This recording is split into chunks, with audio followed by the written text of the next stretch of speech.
Hi, so now we're going to show you how to install the clock spring in your steering wheel. So we're assuming you've already got your clock spring centered, you know how you want it to be. This is just a demonstration here how it would be in your car. You'll pull the clock spring wire through the steering wheel. It's going to mount to your airbag.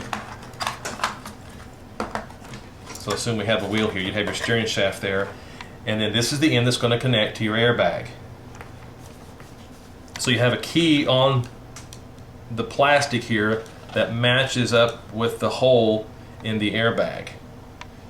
So then you would line this up and that'll plug in. Now this is a big thing that catches a lot of people. When you plug in the airbag, a lot of these connectors have these little plastic keys on the top.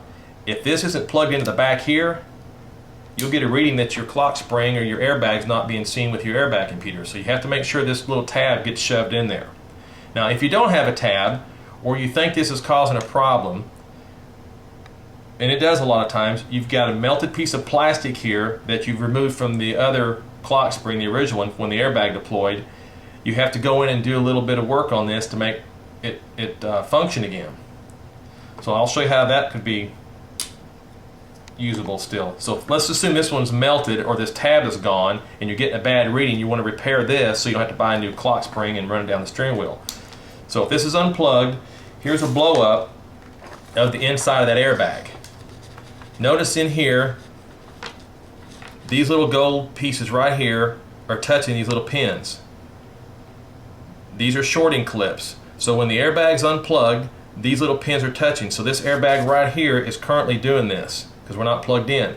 When you plug in the yellow connector, and if it's melted or you don't have this key in the back snapped in here, these little gold pins in here are not going to be released. So you're going to get a bad reading. You can go in here and pull this out on both sides where you just have the two male pins showing, and then you can snap the clock spring back in, even if it's melted, as long as you have the two female ends in here that are making a connection. Even if you had to make your two female ends, you've got your matching connectors there. You then be able to plug this in and it'll make contact.